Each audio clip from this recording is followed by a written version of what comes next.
country. They kicked Exxon out of the country. If he's controlled by the bankers, what is he doing? We have to realize the world is not run by one set of rulers, that there is a multipolar world, and that we're being pushed into World War IV. 9/11 is being stage managed like a cult, and we have to get realistic. We have to look forward to the drills and war games. You know, we can't just talk about the Federal Reserve. We got to talk about J.P. Morgan and Goldman Sachs and Citigroup and the people who run these companies. I mean, look, guys, you know, I've got on my website right now, the top article is Peter Sutherland. If we want to talk about the global elite, this guy is chairman of British Petroleum, chairman of Goldman Sachs. He's a Bilderberger, Trilateral Commission, was chairman of the WTO, and manages the Vatican's bank accounts for the account of the Holy See, it's called. I mean, this is an insider's insider. If we want to talk about top global elite, really? Let's talk about him, you know? Why does it have to be that we talk about the same three bankers over and over and over and over again? It's stale.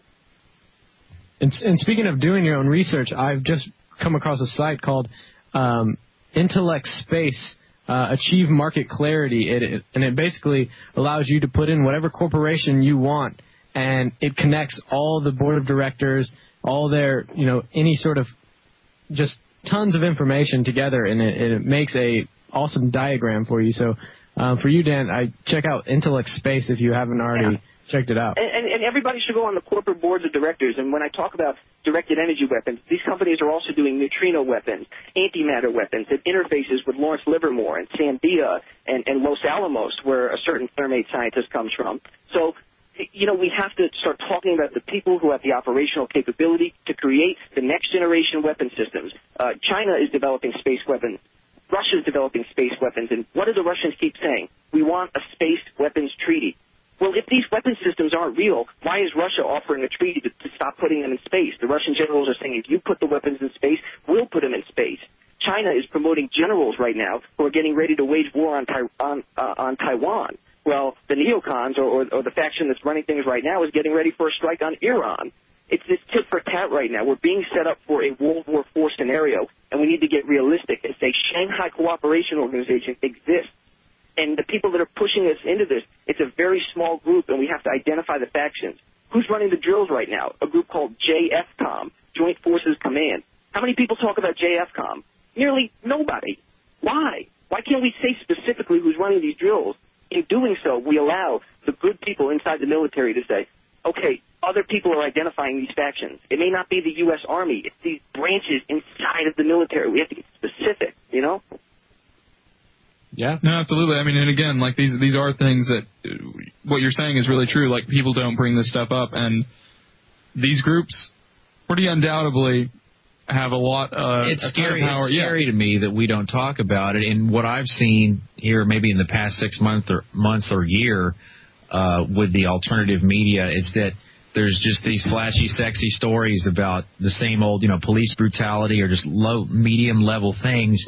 And it's like we're just keeping it at a safe level, right, where it's not going to. Look, guys, we've got to be afraid. Okay, I'm not saying that we shouldn't be afraid. Damn well, we should be afraid. I mean, these people are talking about something called the convergence, the singularity. They want to merge together what they know about nanotech and cloning and genetic engineering and artificial intelligence. They want to start merging humans with computers to create synthetic computer biology. All of these things are incredibly dangerous, but we have to identify the groups that are doing it. We can't just say, oh, my God, the cops kicked somebody's butt again, because that's been happening. I mean, if you know any person of color, black, Hispanic, or otherwise, they probably have gotten their butts kicked by the police or have family members that have. Police brutality is nothing new. You know, and these stories, while they're human interest stories, they're very interesting. We can look at them. We've got to prioritize. It's the same thing about this Ed Brown thing. The amount of energy that's being wasted on Ed Brown.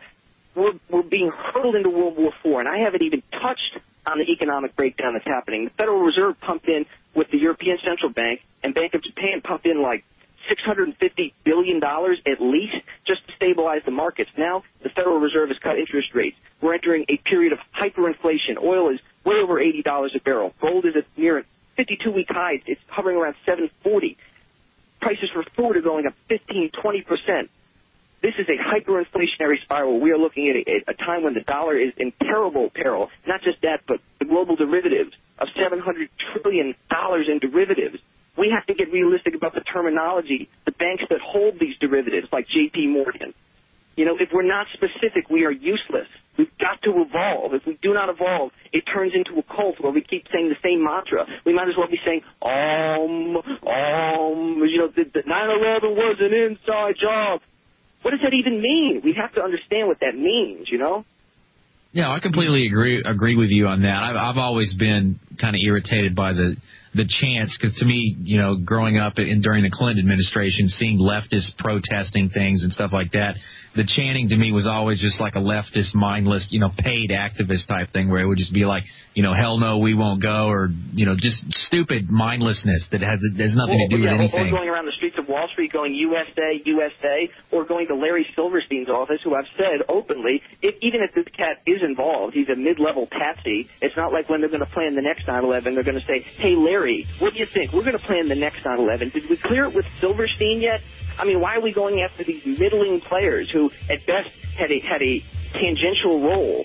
You know? No, I agree. A lot of it, to me, just looks like photo ops. We're coming up on a break. Can you stay any longer, or do you need to go right now? Listen, fellas, I think I got to bail. You know, I can maybe stick to the next break if you have to ask me anything, but I do have to get out of here. We'll ask you one question on the other side. We got like 4 seconds. This is PNAC Radio, D.L. Abramson. 1 second.